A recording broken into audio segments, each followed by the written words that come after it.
لاہور میں پی ٹی آئی رہنما صد عمر میڈیا سے گفتگو کر رہے ہیں۔ میں نہیں کہہ رہا، یہ پاکستان کی قومی سلامتی کمیٹی ایک نہیں 2 دفعہ کہہ چکی ہے کہ واضح بیرونی مداخلت نظر آئی اور ان کے خیال میں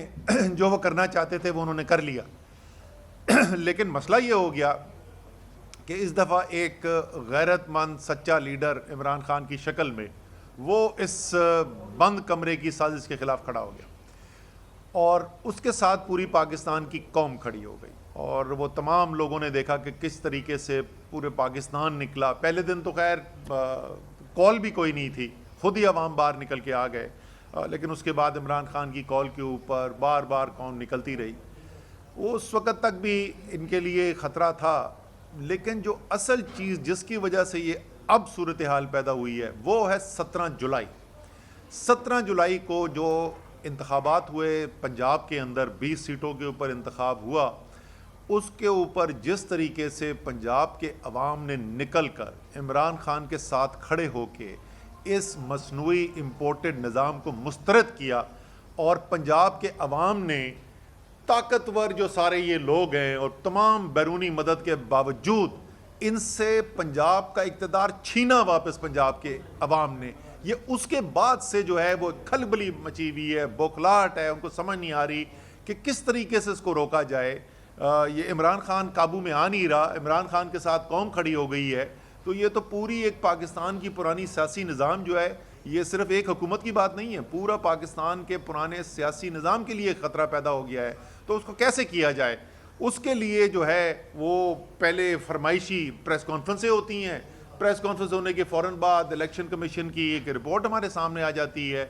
اور اس رپورٹ کی بنیاد کے اوپر ایک طوفان کھڑا کر دیا جاتا ہے۔ میرے خیال میں کوئی 18-20 تو پریس کانفرنس 2 دن کے اندر کر دی تھی حکومت۔ ایسے لگتا تھا پاکستان میں مسئلہ ہی کوئی نہیں، ایسے لگ رہا ہے جیسے پاکستان کی تاریخ کی سب سے زیادہ مہنگائی 38.7% جو ہے مہنگائی کی شرح پہنچی ہوئی ہے، وہ کچھ ہو ہی نہیں رہا، پاکستان کے عوام کو مشکلات ہی کوئی نہیں۔ صبح سے لے کے شام تک حکومت والے پریس کانفرنسیں کر رہے تھے،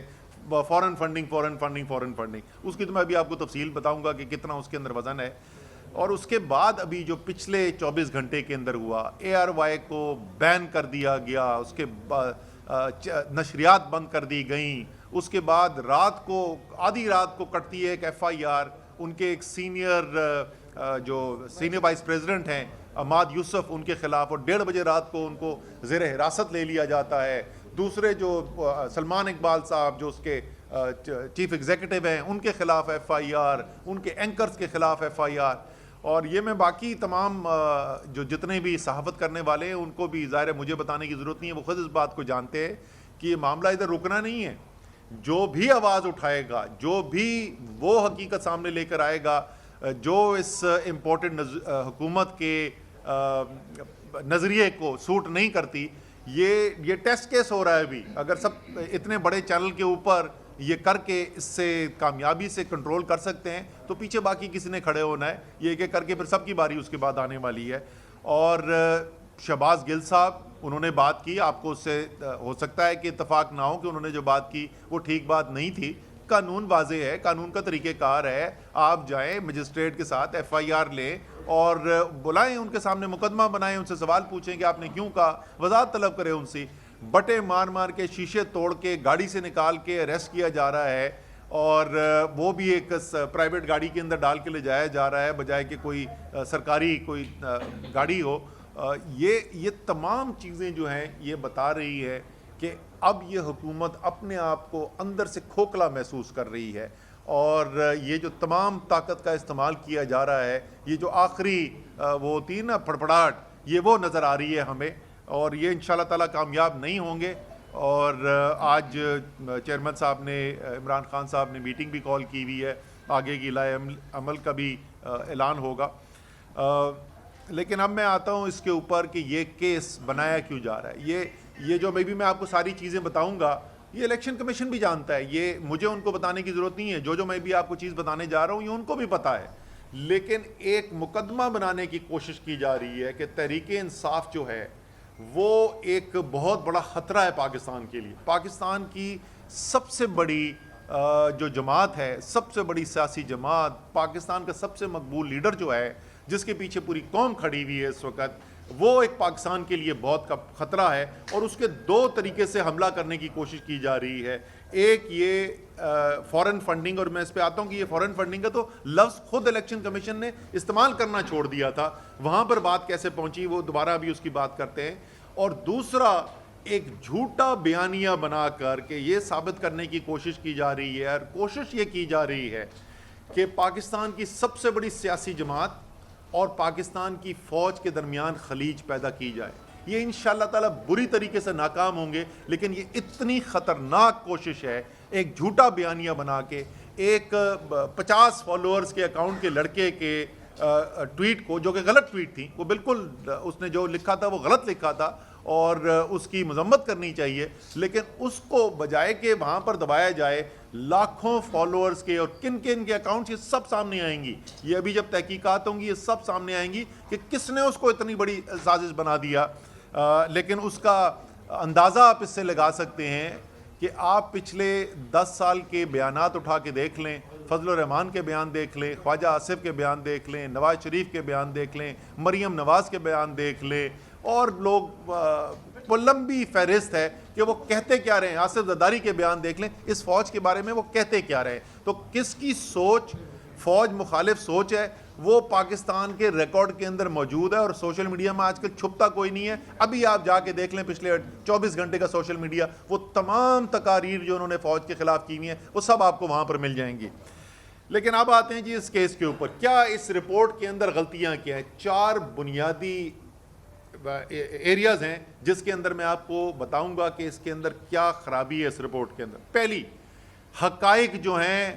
وہ جھوٹے ہیں، جو حقائق پیش کرنے کی کوشش کی ہے وہی جھوٹے ہیں. دوسری، قانون کی غلط تشریح کی گئی ہے، پاکستان کے بھی قانون کی اور باہر کے ممالک کے قانون کی بھی غلط تشریح کی گئی ہے. تیسرا، جو اختیار ہے ہی نہیں قانون کے تحت الیکشن کمیشن آف پاکستان کے پاس، اس اختیار کو استعمال کرنے کی کوشش کی گئی ہے. اور آخری چیز جو ہے واضح جانبداری اس رپورٹ کے اندر نظر آتی ہے. اور ان چاروں چیز کی میں آپ کو مثالیں دے دے کے بتاؤں گا، یہ ایک عمومی طور پر میں بات نہیں کر رہا. تو سب سے پہلے شروع کرتے ہیں کہ غلط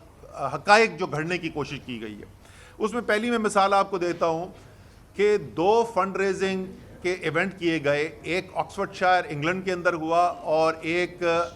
امارات کے اندر ہوا، یونائٹڈ عرب ایمریٹس کے اندر ہوا، UAE کے اندر. اور اس کے اندر پیسہ ریز کیا گیا، پاکستانی تمام ڈونرز ہیں، لسٹ ان کی موجود ہے. اور اس پیسے کو انہوں نے الیکشن کمیشن آف پاکستان نے بغیر کوئی دستاویز دیے ہوئے، بغیر اس کی کوئی وجہ بتائے یہ کہہ دیا کہ سارا عارف نقوی کا ذاتی پیسہ تھا جو یہاں پر آیا ہے. تو ایک تو بہت بڑا جھوٹ جو اس کے اندر بولا گیا، جو واضح طور پر نظر آ رہا ہے کہ جو سچائی ہے اس کے مخالف ہے، اور وہ سچائی جو ڈاکیومنٹڈ ہے اس کے مخالف ہے. یہ چیز سامنے آتی ہے. دوسرا، انہوں نے ایک فہرست شائع کر دی، اس کے رپورٹ کے اندر شامل کر دی 21 جو ہیں غیر ملکی افراد اور کمپنیوں کے انہوں نے نام بتا دیے. اس میں سے بینش فریدی، مراد انصاری، آفتاب کامیانہ، امین مرچنٹ، علی پتافی، یہ سارے جو ہیں ان کی ایفیڈیوٹس آ رہے ہیں، ان کے ویڈیو پیغام آ رہے ہیں، وہ بتا رہے ہیں جی میں ہوں پاکستانی ہوں، میں نے پیسہ دیا ہے. اسی طریقے سے ایک بیرونی کمپنی، انہوں نے کہا جی برسٹل انجینئرنگ، وہ ماجد بشیر صاحب جو ہیں وہ کہہ رہے ہیں میرا پیسہ ہے، میں نے پیسہ یہاں سے دیا ہے. اور پھر ایک وہ صرف رپورٹ میں نہیں لکھا، اس کے بعد وہ صحافیوں نے ٹویٹیں کرنی شروع کر دی کہ ایک بھارتی نیشنل جو ہے اس نے پیسہ دیا، رومیتا شیٹی نے. وہ بھارتی نیشنل ہی نہیں ہے، وہ امریکن نیشنل ہے، پاکستانی سے بیاہ ہوا ہے، اس کا جوائنٹ اکاؤنٹ ہے، وہ پاکستانی جو ہے وہ اپنی سٹیٹمنٹ دے رہا ہے کہ یہ پیسہ میں نے دیا تھا تحریک انصاف کو. تو یہ تمام جو وہاں پر لسٹ دی گئی اس کی بالکل بنیادی اڑا کے رکھ دی ان لوگوں نے. سامنے آ کے واضح طور پہ انہوں نے یہ ثابت کر دیا کہ الیکشن کمیشن آف پاکستان نے جھوٹے الزام لگائے ہیں اور غلط حقائق استعمال کرنے کی کوشش کی ہے. پھر یہ پھینٹی گئی کہانی اور اس کے اندر انہوں نے اٹھا کے لکھ دیا جی عمران خان جو ہے انہوں نے ایفیڈیوٹ دے دیا اور بیان حلفی وہ غلط ہے، اور ٹی وی پہ طوفان مچا ہوا ہے کہ بیان حلفی جو ہے وہ غلط ہو گیا. جو اور یہ میں پہلے بھی پریس کانفرنس میں دکھا چکا ہوں، وہ بیان حلفی ہے ہی نہیں. وہ سرٹیفکیٹ ہے. اب عوام جو ہے وہ سمجھنا چاہے گی کہ اچھا بھائی یہ تو نام کا صرف فرق ہوا, بیان حلفی اور سرٹیفکیٹ میں فرق کیا ہوتا ہے؟ بیان حلفی دیا جاتا ہے جو آپ کے اپنے متعلق کوئی حقائق ہو. تو جب میں یا شفقت محمود الیکشن لڑنے کے لیے جاتے ہیں یا ڈاکٹر یاسمین راشد جاتی ہیں تو ہم ایک گوشوارے جمع کراتے ہیں اس کے اندر, اور اس گوشوارے کے اندر اپنے اثاثے بتاتے ہیں کہ ہمارے اثاثے کیا ہیں. وہ ہمارے اپنے اثاثے ہوتے ہیں, تو ہم بیان حلفی دیتے ہیں کہ میں حاضر ناظر جان کے اللہ تعالیٰ کو یہ کہہ رہا ہوں کہ میرے اس کے علاوہ اور کوئی اثاثے نہیں ہے. اس لیے اگر وہ غلط ثابت ہوتے ہیں تو اس کا نتیجہ یہ ہے کہ پھر آپ اسمبلی کے ممبر نہیں رہ سکتے.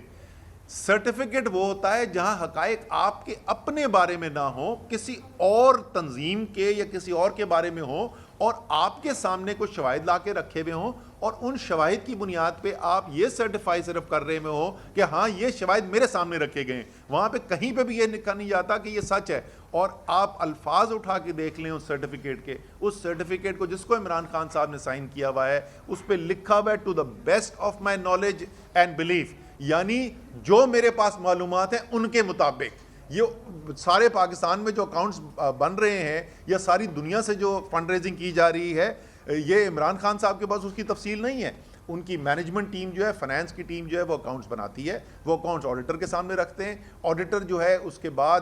اس کی ایک ڈرافٹ آڈٹ رپورٹ بنتی ہے, پھر وہ پریزنٹ ہوتے ہیں وہ اکاؤنٹس اور وہ ڈرافٹ آڈٹ رپورٹ چیئرمین کے سامنے, اور اس کی بنیاد پہ وہ سرٹیفکیشن سائن کی جاتی ہے. تو اس کے اندر کوئی قانون کے اندر گنجائش ہی نہیں ہے کہ اس سرٹیفکیٹ کی بنیاد کے اوپر آپ عمران خان کے خلاف کوئی بھی ایکشن لے سکیں. یہ تو میں نے آپ, اور ظاہر ہے کیونکہ وقت کم ہے, وہ جو پوری ہماری تفصیلی پٹیشن ہے اس کے اندر بے تحاشا تفصیل کے ساتھ اور بہت ساری چیزیں ہیں, لیکن میں موٹی موٹی چیزیں آپ کو بتا رہا ہوں. یہ جھوٹے جو حقائق ہیں ان کے بارے میں ابھی میں نے کہا. پھر غلط تشریح قانون کی جو کی گئی ہے, جو ممنوع فنڈنگ کی سورسز ہیں وہ پولیٹیکل پارٹیز آرڈر 2002 کے اندر, پی پی او 2002 کے اندر بڑے واضح طور پہ لکھے ہیں. کس سے آپ پیسہ نہیں لے سکتے؟ آپ غیر ملکی حکومت سے پیسہ نہیں لے سکتے, آپ ملٹی نیشنل کمپنی سے پیسہ نہیں لے سکتے, آپ ڈومیسٹکلی یعنی ملک کی اندر رجسٹر ہوئی بھی پرائیویٹ یا پبلک کمپنی سے پیسہ نہیں لے سکتے, اور آپ فرم, ٹریڈ یا پروفیشنل ایسوسیشن سے پیسہ نہیں لے سکتے. بڑا واضح طور پہ لکھا ہوا ہے کہ کس سے پیسہ لینا ممنوع ہے. یہاں پہ کہیں پہ یہ لکھا ہی نہیں ہے کہ کوئی پرائیویٹ کمپنی سے آپ جو باہر کی رجسٹرڈ پرائیویٹ کمپنی ہو یا پبلک کمپنی ہو اس سے پیسہ نہیں لے سکتے. صرف multi national company. Multi national company کون سی ہوتی ہے؟ وہ کمپنی جو ایک سے زیادہ ملک کے اندر کاروبار کرتی ہے, رجسٹرڈ ہوتی ہے, اس کو ملٹی نیشنل کمپنی کہا جاتا ہے. 2017 کے الیکشن ایکٹ میں ترمیم کی گئی اور اب وہاں پہ الفاظ مختلف استعمال ہوئے ہیں, لیکن یہ کیس جو ہے یہ 2008 سے 2013 کے اکاؤنٹس کے بارے میں ہے, جو کہ پی پی او 2002 کے تحت اکاؤنٹس مرتب ہو رہے تھے, الیکشن کمیشن میں جمع ہو رہے تھے. اور یہ بھی یاد رکھنا ضروری ہے کہ الیکشن کمیشن نے کبھی کسی ایک سال کے اکاؤنٹ کو واپس نہیں کیا یہ کہہ کے کہ یہ قانون کے مطابق نہیں ہے. کسی ایک بھی اکاؤنٹ کو الیکشن کمیشن نے چیلنج نہیں کیا. دوسری قانون کی غلط تشریح جو کی, کہ پہلے میں نے آپ کو بتا دیا کہ کمپنی کے اوپر تو قدغن ہی کوئی نہیں ہے, لیکن بالفرض محال اگر ہم کہیں کہ وہ کمپنی کے اوپر قدغن ہے بھی, تو جو امریکہ میں فنڈ ریزنگ ہم نے کی یا یو کے میں کی یا کینیڈا میں کی, اس کو وہ کہتے ہیں کہ یہ کمپنی نے پیسہ دیا. اب مذاق دیکھیں, قانون خود امریکہ کا قانون ان کو پتہ نہیں ہے, یو کے کا قانون پتہ نہیں ہے. ایک طرف ہمیں کہہ رہے ہیں کہ ہم نے قانون نہیں فالو کیا. یہ P T I L L C جو ہے یہ کوئی کمپنی نہیں ہے,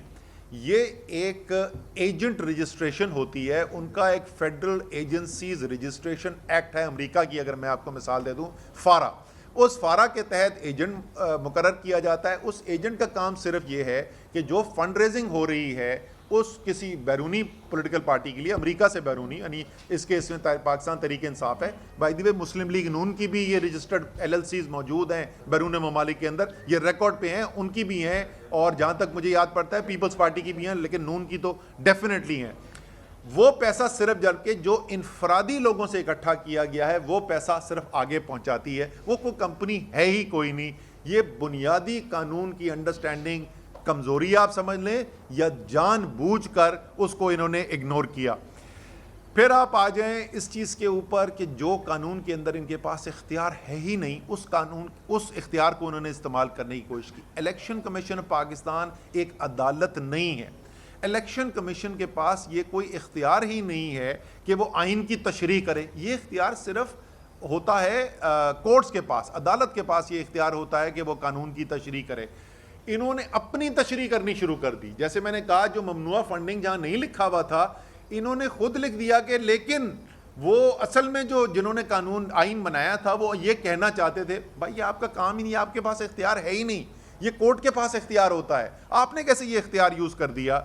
پھر اس کے بعد بڑا واضح ہے، سپریم کورٹ کی ججمنٹ حنیف عباسی کیس کے اندر واضح ججمنٹ موجود ہے 2017 کی،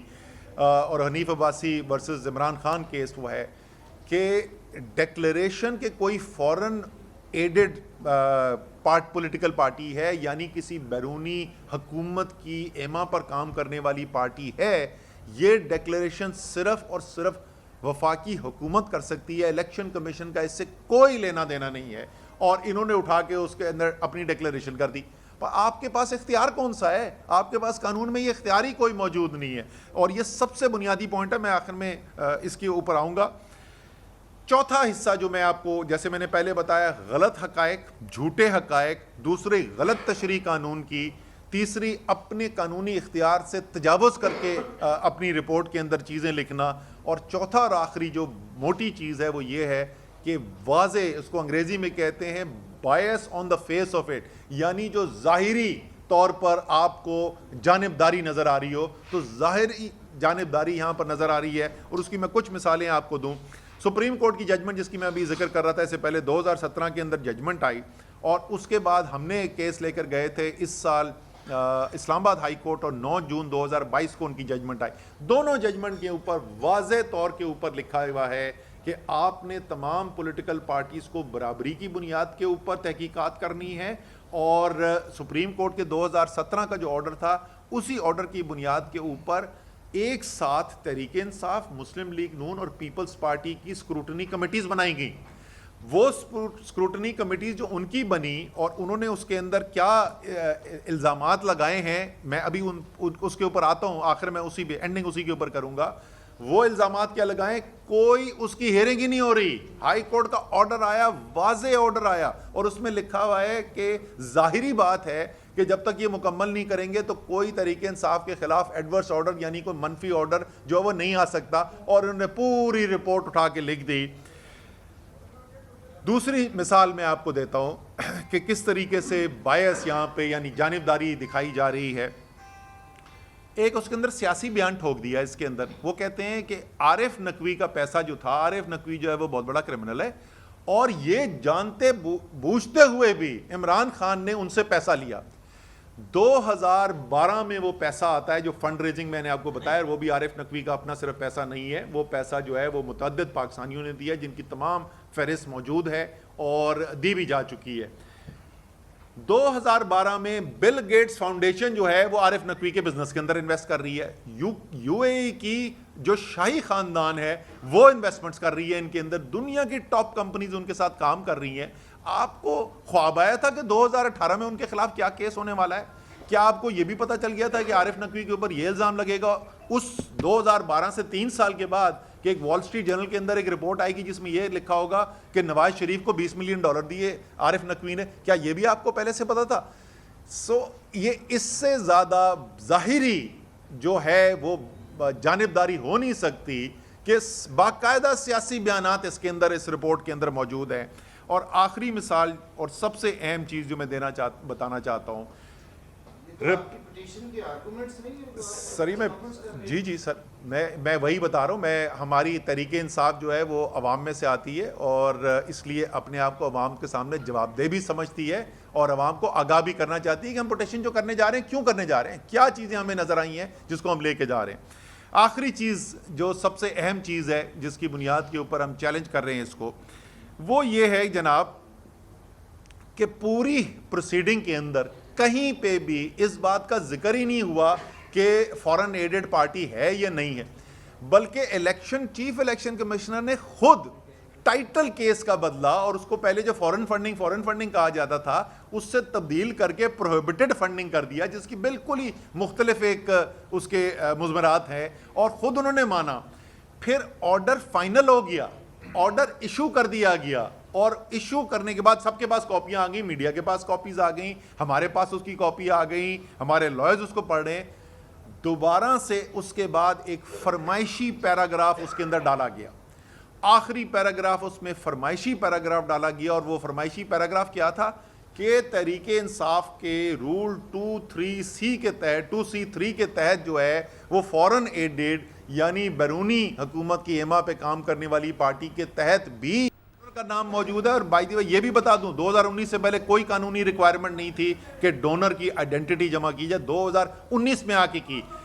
لیکن تحریک انصاف نے جو اپنے رپورٹ جمع کرائی ہوئی ہے اس کے اندر تمام ڈونرز کا نام ہے، اسی لیے یہ ساری جو تفصیل آپ کو نظر آ رہی ہے۔ پھر اس کے بعد ان کی ذرا ذکر کر دوں، جناب مسلم لیگ نون کا 9 اکاؤنٹ جو ہیں وہ اسکروٹنی وہ اپنی آڈیٹڈ سٹیٹمنٹ میں جمع ہی نہیں کرائے، 9 بینک اکاؤنٹس تھے جو جمع ہی نہیں کرائے، اس میں سے 7 جو ہیں وہ جب یہ اسکروٹنی کمیٹی نے سوالات کیے اور وہ پتہ چل گئے وہ اکاؤنٹ، ان میں سے 9 میں سے 7 کے ابھی تک کوئی بینک سٹیٹمنٹ نہیں جمع کرائی گئی۔ تو آپ پتہ کیسے کریں گے اس میں صحیح ہوا یا غلط ہوا؟ تحریک انصاف کے جو اکاؤنٹس ایڈیشنل انہوں نے کہے تھے اس کی پوری ریکنسیلیشن بنا کے ہم نے دے دی ہے، یہاں 9 میں سے 7 اکاؤنٹس کی ابھی تک بینک سٹیٹمنٹ جمع نہیں کرائی گئی ہے۔ 5 پروونشل اکاؤنٹس ہیں ان کے، ان 5 پروونشل اکاؤنٹس کے جو سندھ، خیبر پختونخوا اور پنجاب کے اندر ان کے پروونشل اکاؤنٹس ہیں، کوئی بینک سٹیٹمنٹ جمع نہیں کرائی گئی، تو آپ کو کچھ نہیں پتا کہ اس میں پیسہ کہاں سے آیا، کتنا خرچ ہوا۔ اور ان کی بھی اسکروٹنی کمیٹی کے مطابق 46 کروڑ روپے کی ڈونیشنز اور 64 کروڑ روپے کی ٹوٹل آمدنی جو تھی 2013 سے 15 کے درمیان، اس 64 کروڑ روپے کی آمدنی میں سے 98% کا سورس آف فنڈ کا کوئی ایویڈنس، کوئی شواہد موجود نہیں ہے، اور یہ ابھی تک بند پڑی ہوئی ہیں رپورٹیں، کوئی اس کے پر اس کے پیش رفت نہیں ہو رہی۔ تو ان تمام حقائق کو جو میں نے آپ کے سامنے رکھا، انہی کی بنیاد کے اوپر ہم کورٹ میں جا رہے ہیں، اور میرے خیال میں کوئی بھی پاکستان میں اب نہیں بچ گیا جس کو یہ نہ سمجھ میں آ گئی ہو کہ یہ الیکشن کمیشن جو ہے وہ ایک غیر جانبدار ریاستی ادارے کے طور پر نہیں بلکہ ایک سیاسی حریف کے طور پر، ایک پی ڈی ایم کے حلیف کے طور پر کام کر رہا ہے۔ آپ جتنا بڑے منصب پہ آدمی ہوتا ہے اتنا ہی ذمہ دار ہوتا ہے۔ آپ نے بھی کوئی شہباز گل کے بیان کے حوالے سے کوئی ابہام کی بات کی ہے کہ اس کو اگر ایسی بات کی ہے تو نہیں کرنی چاہیے، تو اسے صفائی کا موقع ملنا چاہیے۔ پارٹی چیئرمین کا چیف آف سٹاف جو ہے وہ جس لب و لہجے میں گفتگو کر رہا ہے، کیا پارٹی سمجھتی ہے کہ یہ لب و لہجہ مناسب تھا؟ تو میں جیسے بول چکا ہوں کہ شہباز گل کو یہ حق حاصل ہے قانون کے اندر بھی کہ انہوں نے جو بھی بولا وہ اس کی صفائی پیش کر سکیں، اور انہوں نے ٹھیک بولا یا کس وجہ سے بولا اس کی صفائی کر سکیں۔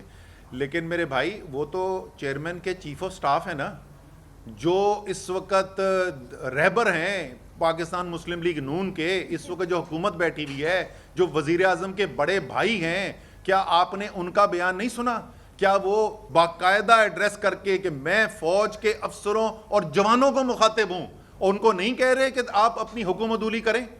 کیا کسی نے نواز شریف سے سوال پوچھا؟ کیا ایف آئی آر کٹی؟ کیا ان کے گاڑی کو شیشے توڑ کے اٹھا کے لے کر گئے؟ کیا ان کے جس چینل کے اوپر وہ بیان چلے کیا ان چینلز کو بند کیا گیا؟ صاحب